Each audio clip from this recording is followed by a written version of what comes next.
Out of Extreme Couture, Las Vegas, Nevada, Matt Alfonte. And instantly Alfonte looks for that leg, he grabs it, he gets the takedown with ease. Taking out the clock and Alfonte Tommy opening up at the end here with punches. So he's going for another takedown and gets it. Man, Alfonte is just all over him right now, and that's kind of a hallmark of Alfonte's fighting style.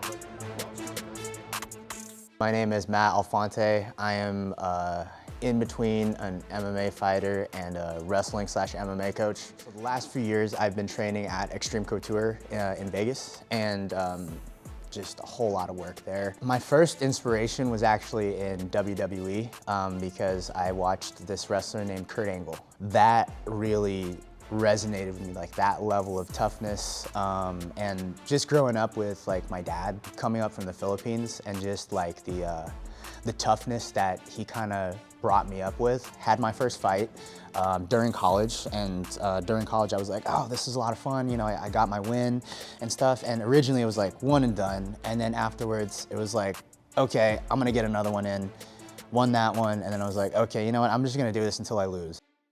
From the career you've had, from the wins you've had, what would you say is your most memorable win? So the one where I fought Jamin Tayaba, and that one I found out about that fight on 1 day notice. From right there, dropped 12 pounds, and then went out and fought, and like that weight cut was not nice. That weight cut was not a good weight cut. We got to the hotel and I couldn't stand. Then I fought. Yeah. Deep. Oh. We have your new Tough Enough 125 flyweight champion, Matt Alfonte.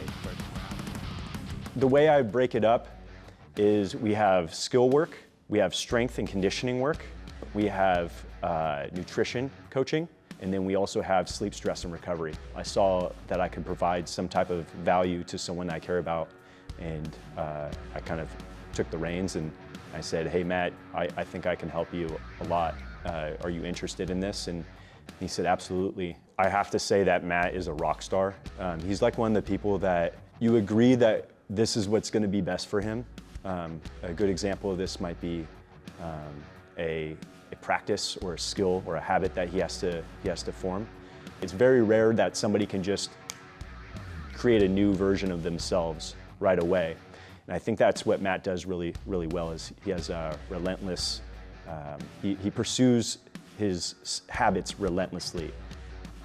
I think the reason why it's so hard is because it requires more of you than any other sport. You gotta ride that fine line of being like happy with the fact that you're competing at all, right? Because there's a lot of people who just don't get that chance. And every time you compete, it could be the last time you ever compete, you know? And that's a reality. The stuff that I preach for the kids that I coach, you need to be grateful for the opportunity to compete, but you can't be happy with how you did. Even like winning or losing, you always need to like aim at like, how can I get better?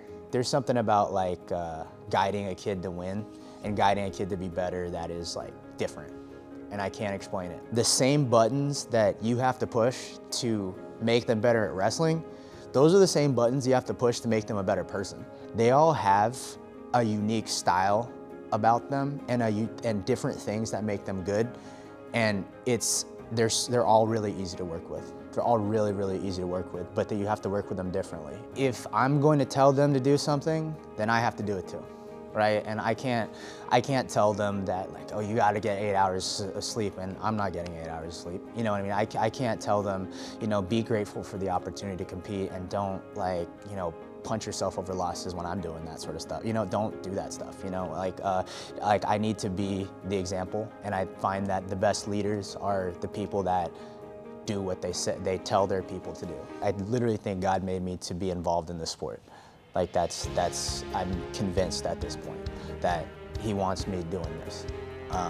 And it's not just the passion for it, but it's like the circumstances that I was raised with, that for me, it's like too much of a There's too much of a coincidence for it to not be scripted in some way.